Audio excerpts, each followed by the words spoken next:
ആശ്രയ തിരുഭവന്റെ മുറ്റത്ത് ആ നിമിഷം പിറന്നപ്പോൾ അവിടെ കൂടിയവരുടെയെല്ലാം കണ്ണു നിറഞ്ഞു. ഹൈദരാബാദിൽ നിന്ന് ശരണ്യയും കുടുംബവും, കണ്ണൂരിൽ നിന്ന് ഭർത്താവ് നിതിനൊപ്പം സരസുവും. കാലം കാത്തുവച്ച ആ കൂടിക്കാഴ്ച ഒരു കണ്ണീർ സിനിമയേക്കാൾ ഹൃദയഭേദകമായിരുന്നു. ഒരുപക്ഷെ ഏറ്റവും മനോഹരമായൊരു ക്ലൈമാക്സ്. 26 വർഷം നീണ്ട കാത്തിരിപ്പിനും വേദനയ്ക്കുമാണ് ആശ്രയയുടെ മുറ്റത്ത് വിരാമമായത്.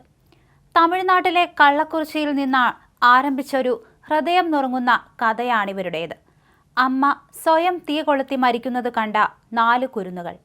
5 വയസ്സുകാരി സരസ്വതി, 4 വയസ്സുകാരി ശരണ്യ, അനുജന്മാരായ സുരേഷും ഉമേഷും, മദ്യപാനായ അച്ഛൻ മാരിമുത്തു, പിഞ്ചുകുഞ്ഞായ ശരണ്യയെ ആർക്കോ വിറ്റ ശേഷം മറ്റ് 3 മക്കളുമായി കേരളത്തിലേക്ക് വരുന്നു.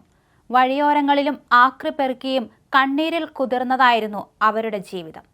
2002 കണ്ണൂരിലെ ആലക്കോട് 2 അനുജന്മാർക്ക് ആഹാരം തേടി അലഞ്ഞ 5 വയസ്സുകാരി സരസുവിന്റെ വാർത്തയാണ് കലയപുരം സങ്കേതം ജനറൽ സെക്രട്ടറി കലയപുരം ജോസിന്റെയും ഭാര്യ മിനിയുടെയും ശ്രദ്ധയിലെത്തുന്നത്.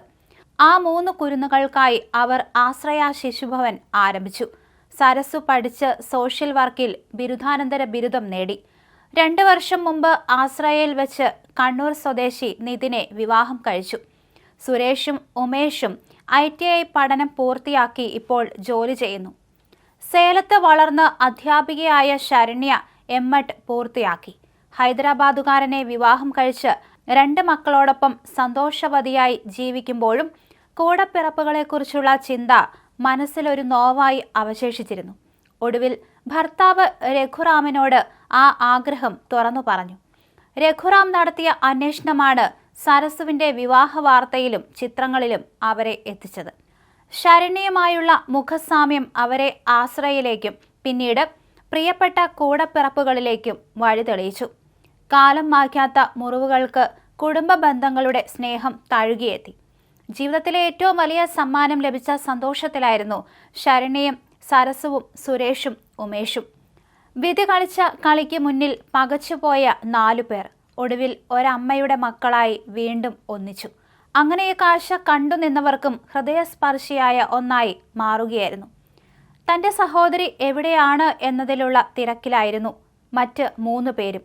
ഒടുവിൽ അവൾ തങ്ങളെ തേടി എത്തിയിരിക്കുന്നു. ഇതിൽ പരം സന്തോഷം തങ്ങൾക്കില്ല എന്നാണ് ഉമേഷും സുരേഷും സരസുവുമൊക്കെ പറയുന്നത്. എന്തായാലും ഈ കൂടിച്ചേരലുകൾ അങ്ങനെ സംഭവിച്ചിരിക്കുകയാണ്. ഇതിനെല്ലാ പിന്തുണയും ശരണ്യയ്ക്ക് നൽകിയത് ഭർത്താവായിരുന്നു. രഘുറാമാണ് ഇത്തരത്തിൽ സഹോദരങ്ങളിലേക്ക് ശരണ്യയെ എത്തിച്ചതും.